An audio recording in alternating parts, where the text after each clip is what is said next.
there. Welcome, Barb Casey, to Silver Sage Magazine. Thank you. Glad to have you here. This month, March, we're focusing on the housing situation with older adults. And you are a writer for our caregiving section. I thought you'd be a perfect person to talk to and have a conversation with about the housing situation with older adults. I know you've gone through it with your father and you have a lot of insight. So I kind of wanted to pick your brain a little bit about that subject. Okay. So if you want, give us a quick sentence or two, a short paragraph on, about you and your situation. And then I'll ask you some questions. So I'm living in the Philadelphia area, and my father was living in Iowa, and without any notice, he fell and fractured his pelvis and probably hit his head. We're a little unsure. No one was there at the time of the fall. And from that moment on, my life changed and went upside down. I am the designated healthcare proxy and power of attorney for him. And so it was my responsibility to take care of him. And I had been taking care of him remotely for years, reminding him of his medication, making sure he had a CNA come in and check on him, things like that. But when you're managing someone's care from afar, particularly when they get up in the 80s, you really can't adequately take care of them from afar because you can't really notice changes that happen unless you see them over a very long period of time. And to be perfectly honest, people are so good at masking any changes that are happening cognitively because they don't. Well, that's going to be another conversation that we're going to have another time. Right. So at any rate, to make a long story short, I moved him out to be near me and had to find housing without any knowledge of how to do this. I was new to the area also, so I didn't have deep roots here where I could call up a friend and say, hey, where'd you put your mom? I had to do all the research myself, and I made a lot of mistakes and learned a lot along the way. I had to become an expert in Medicare, how that works, which I had no experience because I'm not on it. And it's really a crash course that you're put into when this happens because nobody ever has notice. Most of us don't have a notice. If you do it the right way, you should have notice, but most of us don't, and we wait till something happens, and then you got to figure it out. So one of the questions I have is, your dad fell, and he was in what kind of a facility?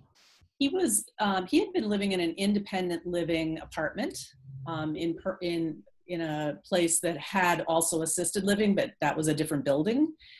And I had in Connecticut, in Iowa. And I actually had gone out to move him over to assisted living on Memorial Day of 2015 because he told me he could no longer put his shoes on. That was the reason. And so I came home and I moved all his stuff across the parking lot to the assisted living building. And because I had to move him in, I actually stayed longer than I normally would on a normal visit. So I had the opportunity to see him longer term. And it was uncanny. It was almost like the minute he crossed the threshold, he could not take care of himself, any activities of daily living, which is what they call stuff in assisted living. ADLs. He couldn't do anything. And I thought, wow, is this just transitional issues? What is this? So I kind of kept a close eye on it as I could from afar, which is not very easy. And 2 weeks later is when he fell and broke his pelvis. And it was just downhill from then. He went into the hospital. He went into a state of delirium in the hospital. I got him into a very bad rehab place because I didn't know how to do that either. I mean, it was just like one mistake after another. And that was when I said, I got to get him out here so I can watch the ship. Right. So when you decided to bring him from Iowa to Pennsylvania, how did you make the decision? First of all, what kind of housing did he need? Assisted, nursing care, etc. And then how did you start the process? I mean, you've never done this before. So how did you figure it out? Who did you have help with? I mean, there's a million questions. So let's start with, how did you decide with what kind of facility he needed first? So it was clear to me that my dad needed an assisted living facility because he couldn't live with me. I didn't have the kind of house here that I live on 3 levels, and it's not appropriate for bringing him in here. Mm-hmm. With further reflection, because of the kind of guy he is, he would have not been happy here anyway, even if I did have the right kind of house, because he's a very social guy. And those kinds of facilities are great for people who need that social stimulation. Right. So the first thing I did is I knew I didn't want to put him in a nursing home. I just had no interest. He didn't want to be in a nursing home, and I just don't want him there. So I looked at assisted living because at the time he fell, he went into this really weird state of delirium, which if you've never experienced that, it's kind of an out-of-body experience. They are delusional. For you or for your dad? What was the out-of-body experience for you me, or for your dad? Watching this guy who I could, prior to this, have a normal conversation with. Yeah, he had some word-finding problems, you know, but he went from that to seeing things that weren't there. Something would be on TV, some news story on TV, and all of a sudden it was real to him and it actually happened. He was reading a John Grisham novel, and suddenly that was actually happening in his life. I mean, it was just like. So for you, it was not a body experience, and that here was this guy that you knew, your dad, for all this time. And yeah, he had a couple things that were different, but total transformation cognitively. Yeah. And also he went into almost a manic stage when he was there too. He got extremely chatty. And he sounded like he was 20 years younger than he was on the phone. Again, I'm doing this all from afar. He's out in Iowa. I'm here, you know, I didn't realize at the time how bad it was. So because he, you know, delirium sometimes could take months to recover from. So given the cognitive stuff that I was seeing, I thought I got to put him at least temporarily in a memory care unit. Mm-hmm. And then, you know, we'll see what happens and maybe he can graduate out of that. Now, did anyone help you with that decision? So when you met with the assisted living up in Iowa or across in Iowa, and did they say, hey, this is what we think your dad needs? No. He was there for such a short period of time in the assisted living side. And what I didn't realize about this particular facility is, and this is different across facilities, this is not you can't generalize this at all. This particular facility, even though they were the same name and everything, they were run by 2 completely different administrations. So what happens on the independent side, they don't really talk to the assisted living people.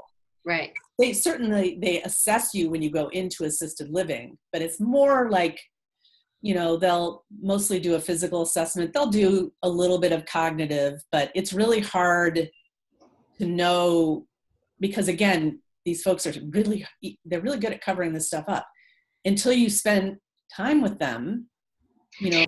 I just want to clarify for the audience, they're really good at covering it up, meaning people with dementia and the elderly, not the assisted living. Correct. Okay. The older person is very good at covering it up. And so until you spend some time with them and get to know them, you know, you may not really realize the severity of it. Mm-hmm. So I made the decision that, and partly it was because when he was in the rehab in Iowa, again, a terrible rehab place. We can't mention names on here, but. He went 4 days without sleeping, for instance. Wow. And they had to give him an antipsychotic to break that. And he went from being awake for 4 days to being almost narcoleptic. And he would just fall asleep in the middle of taking a bite of pizza. I mean, it was just weird. So all of this stuff that I was seeing, I was like, memory care, he's got to go in memory care, you know, and let's just start there because that's the highest level of care in a facility. Okay. And so it depends on what a person needs, you know, these assisted living and personal care places, they have different levels of care. And you want to start out with the least that you can get away with because A, it's cheaper, and B, you don't want more than you need. But it's nice to know that you can kind of, as your needs change, you know, you can get what you need. And one thing for people to understand is you don't want more than you need for many reasons, one of which is you pay for the level of care. Correct. So there's no reason to pay for more if you don't need that. But also, it's in a different kind of facility. So you could be in a different ward or in a different floor or in a totally different building, depending on the level of care. And also, you want your loved one to be surrounded by people who are like them and slightly better condition than them. You don't want to go the other direction. You don't want to put your loved one in, let's say, well, use memory care because that's where most of my experience has been, where most of the people are so impaired, they're no longer communicating. You know, if your loved one is still communicating, you don't want to put them in a facility where everybody isn't. But how do you figure that out? Were you able to make that assessment first?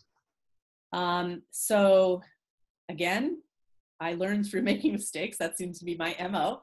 So I first placed him in a facility out here that, frankly, was the only place that would take him at the time, because he was prematurely discharged from Medicare out in Iowa because he wasn't making adequate progress according to the therapy rules. Okay. And so he came out with not a fully healed pelvis, right? Mm-hmm. So he was a 2-person assist. And there are facilities that can accommodate that, and there are facilities that can't. So the place that he's living now, if you were to come in as a 2-person assist, they probably wouldn't take you, or they wouldn't take you. Right. But if you're already there and you become a 2-person assist, they'll take care of you. They'll keep you.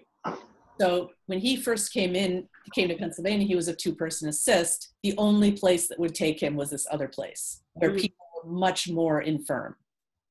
And it's not like I had a lot of choices, you know. Right. So I put him there, and, you know, I tried to work with the system, and it was an awful place.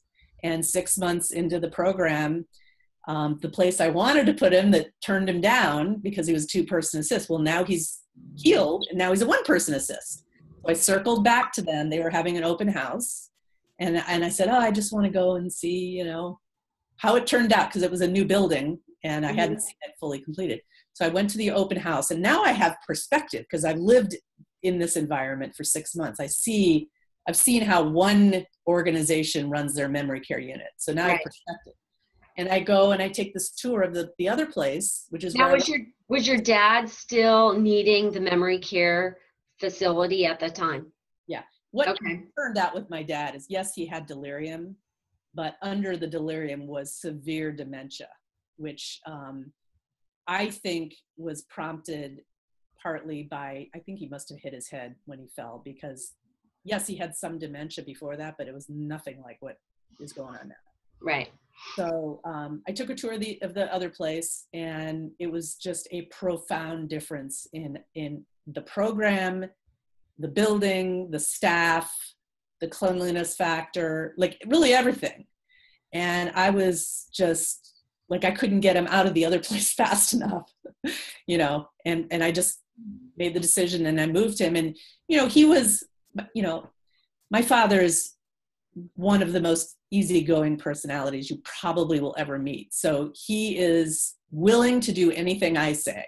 Which is nice, because a lot of parents are not, and they don't want to lose that control. So they have a lot of pushback. So you're very blessed to have a father who's like, tell me what I need to do. I totally get that. So he was, you know, he did,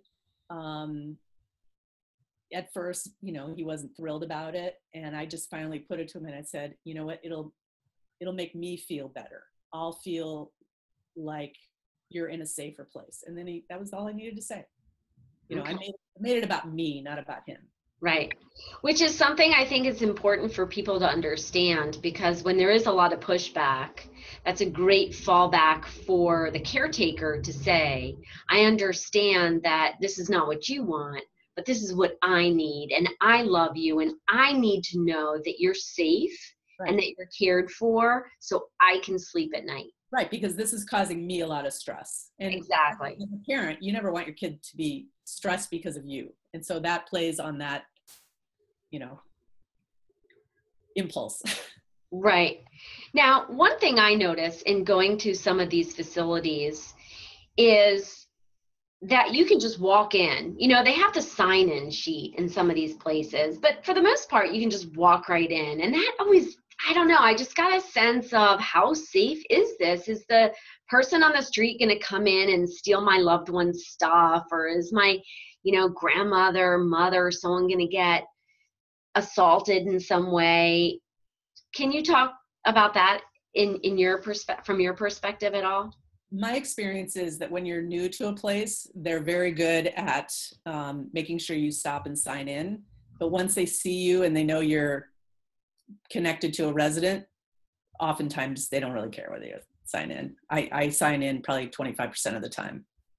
But so that's when they recognize you. But I've been in facilities where I just walk in, because when I'm looking to look at different facilities, I've been in maybe 5-6 facilities where I don't know anybody. I don't have anybody there, but I just walk in. How far do you get in?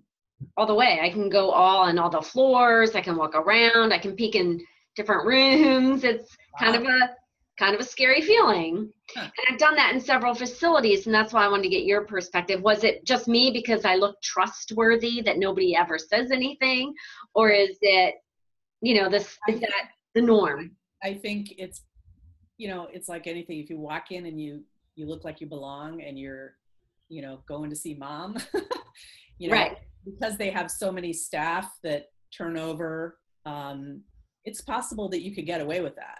Right. Easily. I don't really feel like there's a great deal of people looking to break into these assisted living. I think the bigger challenge you have in terms of theft, and this is, again, memory care unit experience, dementia patients wander. And they wander in and out of rooms, and they pick things up and they take them to their room and they hide them in drawers, not in their room, but, in common areas. And, just. And they're not doing it maliciously. They're just picking things up. Yeah. Right. So like just the other day, I bought my dad a pair of shorts because I've been getting him massages. Literally never wore the shorts. They were in his drawer for 3 days. I had a massage last Saturday. I went to get the shorts out for him. Gone. It's like, come on, peeps. So you have to be okay with a lot of that, and you just don't have anything of value in that room. Exactly. So all valuables, all jewelry, all that stuff stays home with a loved one. You don't bring that stuff to a assisted living, nursing facility, any of that stuff. No, and you've got staff. I've had, my dad listens to music through an iPod, and before it was an iPhone. I've just replaced it to be just an iPod. But, I had the charging, it was charging in the wall with the plug, right? Mm-hmm. 2 of them have walked away, those charging plugs. 2 of them. And I've seen some video of you singing with staff at the facility where your dad is at, and I have to say it's amazing. You are just amazing with your father, and you sing beautifully, and everybody who lives in that facility is blessed to have you there. Thank you. I get a kick out of when you're in that environment, it's really a little bit like being in La La Land, some of the stuff that goes on there.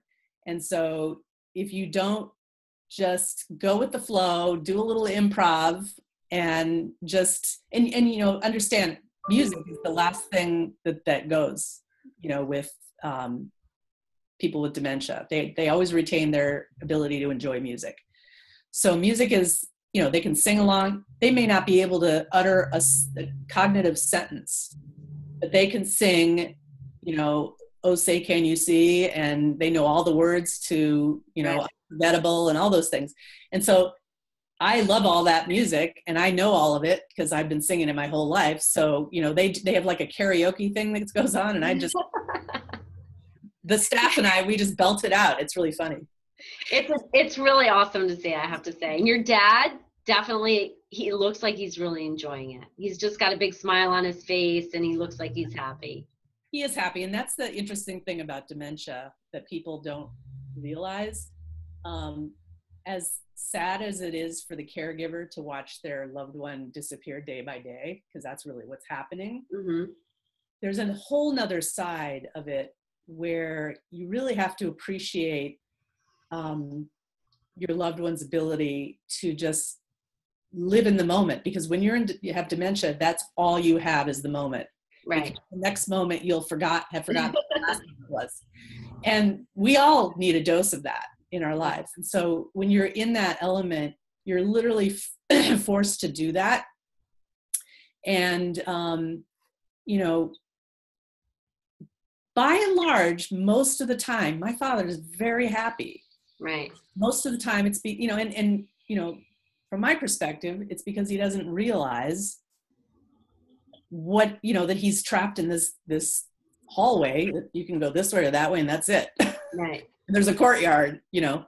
I hear the emotionality in your voice, and I know that you've been dealing with your dad for a really long time.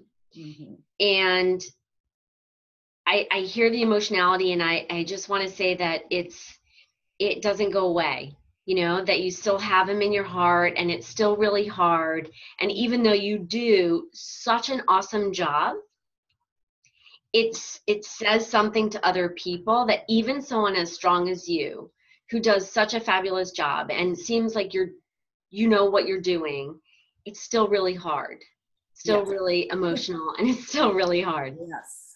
Yeah.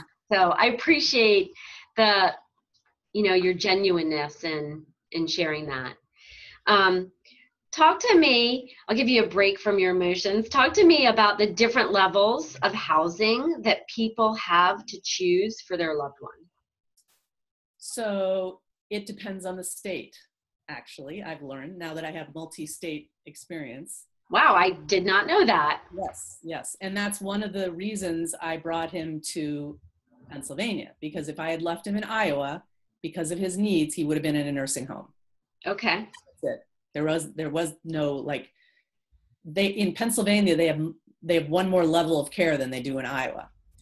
So in Pennsylvania, which is what I can speak to the most of, there's independent living, which is basically just having an apartment and you pay rent, or there's also continuing care retirement community, which I'll speak of separately, but let's just talk about the rent, you know, version of this. So you're talking like the 55 plus community, and then you have your independent living. No, there's actually a 55 plus community that's separate. Right. Those are just communities of people 55 and plus. I get that. But then to me, that's like a step. No, you don't consider that a step. Okay. No, it's a separate community. Okay. Then there are personal care communities, which include personal care and assisted living, which is what my father's in. So personal care is rent like the independent living. So you have a kitchen and you have, you know, a full apartment. And usually you can choose to have 1 or 2 meals that you eat in the dining room, or none. It's up to you. Okay. Because you have a little kitchen, you can make your own thing if you're able to. Yeah. But the advantage of being in that kind of community is you can start to make friends. They have activities that you can participate in. They have transportation, because a lot of these people can no longer drive. So they have a van that will take you places, and they have outings and things like that. So it's much more social. And you can also have a meal with somebody a couple times a day if you choose, which is a nice thing. Exactly. And then there's assisted living, which has 2 types. There's just regular assisted living, and then there's this memory care. So regular assisted living is just when your needs become such that you need some additional help. Maybe you need help in taking a shower because you don't feel like you can do it safely, or maybe you need help remembering to take your medication. And that's based on your ADLs. Yes. And so that's why they have different levels of care. So you start out just paying rent, which gives you that 1 or 2 meals a day, or none. Mm-hmm. You add on the care as you need it. And every community is different. In Iowa, they had a point system. The rent included so many points, and you could spend your points on different ADL help. Where my dad's living now, they have levels of care, and it's based on assessment by the nurse. So if they decide and I think at the end of the day, it ends up being points. It's just behind the scenes points versus Right. out in the face points. I think it's more simplified doing it that way. And then, as your needs change, you can add to that so that you're full, you end up with full care. Memory care is only, you have to have a diagnosis of Alzheimer's, dementia, something like that to actually get into a memory care unit. You can't just, say I need to go in there. Now, that being said, we have a couple that lives downstairs with my father in their own separate 2-bedroom apartment. His wife has Alzheimer's and he does not. They wanted to stay together. And so they both live down there, and it's a wonderful thing because it gives him the extra help with her so that he, can keep, it's a big job taking care of someone. And Yes, he's like 90, she's 89 or 88. I mean, so good for them. Yeah, imagine that. And he's in great shape, and, he's got some getting old, he walks slower and stuff like that. He's in great shape for a 90-year-old dude. Right. But he wanted to be with her and stay with her, but it gives him the ability to leave if he wants to get the heck out of there. He can do that. She can't without him being He can socialize and have a meal with someone. Exactly. And then there were other people, like my dad's suite mate. He was in like a suite situation. His wife was living upstairs in personal care because she was fine. But he had Alzheimer's. Mm-hmm. He stayed with him upstairs as long as she could handle it, and he was just becoming too much. So they moved him downstairs, but she stayed in the apartment upstairs. So all different ways of slicing the thing. Right. What's the next step for your dad? So my dad can stay where he is as long, and again, depends on the facility. So you have to ask these questions when you go in, what is the scenario where my dad can no longer live here? What would have to happen for him to be kicked out? Mm-hmm. So you have to ask those questions so and you can prepare for that. So in my dad's situation, they will not allow any durable medical equipment. So if he needs a catheter or a ventilator or any of those sorts of things. Okay. That's not a problem for me because in his living will, he says, I don't want any of that stuff. So that's not a problem. So he has a DNR. He has a DNR, and he doesn't want any, medical intervention. So the other thing that would prevent him from staying is not being able to support his own weight. So there was a guy that was living there who was younger. He was in his 70s, but he was cognitively pretty good, but physically he was wheelchair bound. Mm-hmm. And he had some particular areas. He was really particular about which, like, he didn't like female aides helping him. They had to be male aides, and he was really particular, which made it difficult. But then I don't know if he fell or had to have surgery. I don't remember what the mitigating circumstance was, but it got to the point where he could no longer support his own weight to stand up and help transfer himself. Mm-hmm. And so this particular facility does not have a Hoyer lift, which is what you would need in order to move someone who can no longer help. Right. So the other facility where my dad was at when we first originally did have a Hoyer lift, which is why I picked it, because I thought, well, it could get worse and we might need that. As it turns out, he got better. So we were able to move him, and I spend a great deal of time with him, making sure that he gets exercise. He stands, he walks, I stretch his legs. I am like hell bent on him never not being able to support his weight, because I do not want him going into a nursing home. Right.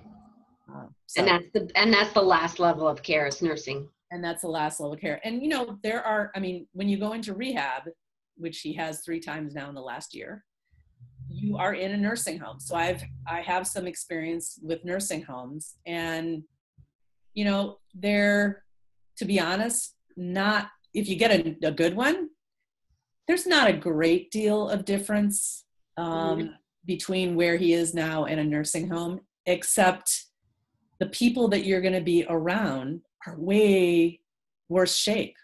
And Right. I really believe that you settle to Level of expectation around year you. round. Yeah. Interesting. I think that's a really good point that you bring up about, trying to find a facility where your loved one is not the worst case scenario. It's kind of like real estate. You don't want to buy the worst house on the block, or maybe you do. You want to be, Yeah. You want you the want worst. all the other houses to be nicer. So that makes more sense. You don't want to be the nicest house, but you also don't want to be, Yeah. yeah. Yeah. Uh, So what's it's, if in closing, what are some of the top few questions, if you had to tell people, here's the top few questions to ask when you go interview a facility, or the top 5 things to look for, top few things to ask when you're searching for a facility for your parent, what would that be? so the first thing is use your nose. If it smells, because all of these people are incontinent. Mm-hmm. So if it smells, that means they're not being changed at the appropriate time, and they're not being watched and cared for properly. It should not smell. That's the first thing. Okay.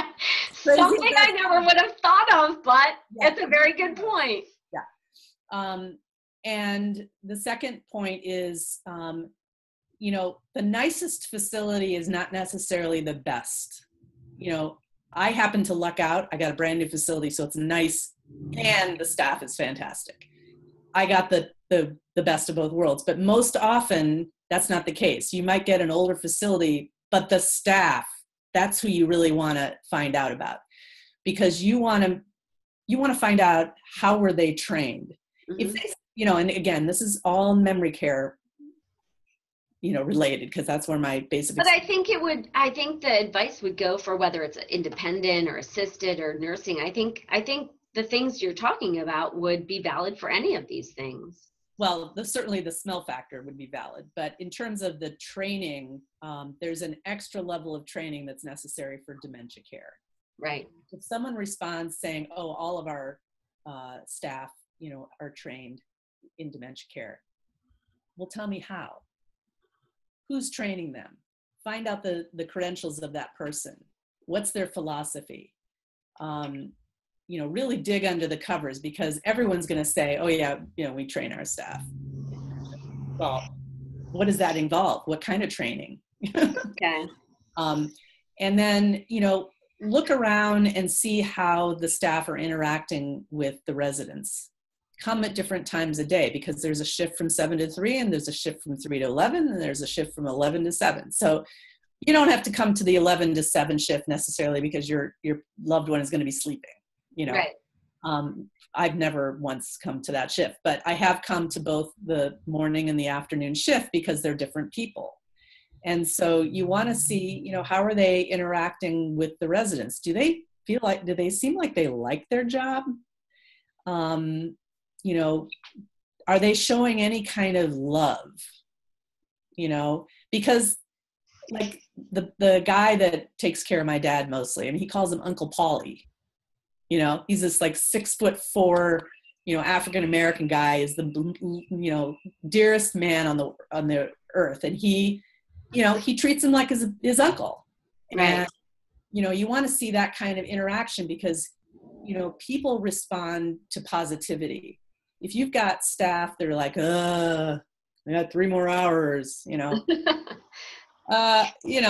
it's going to reflect back to your loved one, and they're going to be unhappy. So you want positivity. You want to see what kind of activities are going on. You want to look at the makeup of the population. Is it, my dad is a man, for instance. When we put him in the other facility, he was one of 2 men in the entire facility. So you can imagine the activities were manicures, baking. Come on, my dad has no interest in any of that, Right. So where he's at now, there's like 5 guys, at this age, there's not as many men around, Right, as women. So you want to make sure your person is with people that they would like to be around. And to be honest, I can't emphasize this more. Don't wait too long. It's much better to move into one of these facilities earlier than later, because you can make, it gives them time to make friends. I kind of equate it with when we all first went to college and we were living in the dorm together. Mm-hmm. How many friends did you make in your freshman year? You made all your friends, right? You were all on the floor together, and that's where you made your friends. Well, these people are all being housed together now. Many of their friends have died off because they're of a certain age, and they're ripe for reconnecting and making new friends. But they can't do it if they're so impaired cognitively that those connections can't be made. So get them in there earlier so that they can make those friends, so that when the time comes, that they do have to move into memory care, if they do, they still feel like they're living in the same place and they're supported, and people can still visit them and they can come have meals with them if they want. Right. It's important. So the social thing is so important. Right. Well, Barbara Casey, thank you so much for your time and for this interview. Really appreciate it. And keep writing for Silver Sage. We enjoy reading your work and your voice and the great advice that you give through your writing. So we really appreciate that. And I will be back in touch because we'll have more interviews with you on dementia, and we'll be watching your dad and hope for the best. All right. Well, I wish you best of luck with your lunch. Thank you. Have a good one. Thanks. Bye-bye. Bye-bye.